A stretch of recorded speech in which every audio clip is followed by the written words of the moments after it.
ఈరోజు అన్ని న్యూస్ పేపర్లో వచ్చిన విద్యా సమాచారము తెలుసుకుందాం. త్వరలో డిఎస్సి 2018 అభ్యర్థుల ఎంపిక జాబితా. డిఎస్సి 2018 అభ్యర్థుల ఎంపిక జాబితా ప్రకటించేందుకు ప్రభుత్వ అనుమతి కోసం పాఠశాల విద్యాశాఖ సోమవారం ప్రతిపాదనలు పంపనుంది. ప్రభుత్వం నుంచి అనుమతి లభించిన వెంటనే ఎంపిక జాబితాను ప్రకటిస్తారు.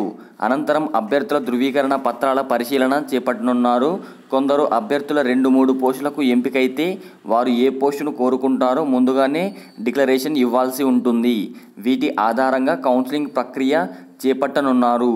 మార్చి నెల చివరి వారం నుంచి ధృవీకరణ పత్రాల పరిశీలన చేపట్టాలని పాఠశాల విద్యాశాఖ భావిస్తోంది. అదేవిధంగా గ్రూప్ 1 పరీక్ష వాయిదా వేయాలని సిపిఎం డిమాండ్. వీటికి సంబంధించి ఒక న్యూస్ అయితే పబ్లిష్ అవ్వడం జరిగింది. వీటికి సంబంధించి పూర్తి సమాచారం తెలుసుకుందాం. చూడండి, ఈ నెల మార్చి 10న పరీక్ష తేదీగా నిర్ణయించారు. ఈ పరీక్షకు నిర్ణయించిన సిలబస్ చాలా ఎక్కువగా ఉందని, గతం కంటే 60% పెంచారని తెలిపారు. సిలబస్ 2 నెలల్లో పూర్తి చేయడం సాధ్యం కాదని అభ్యర్థులు ఆందోళన చెందుతున్నారని వివరించారు.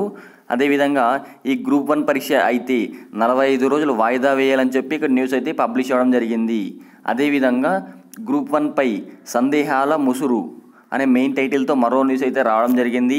ఈ విధంగా అన్ని న్యూస్ పేపర్లో వచ్చిన విద్యా ఉద్యోగ సమాచారము ప్రతిరోజు మీకు కావాలనుకుంటే ప్రతి ఒక్కరూ మన వాట్సాప్ గ్రూప్ కానీ టెలిగ్రామ్ గ్రూప్ అని జాయిన్ అవ్వండి. ఈ వాట్సాప్ గ్రూప్కి సంబంధించిన లింక్ కూడా వీడియో కింద డిస్క్రిప్షన్లో ఇస్తాను.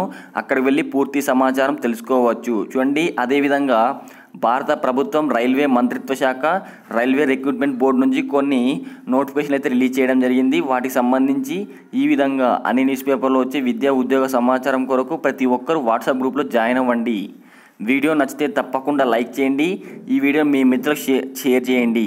Thank you for watch this video.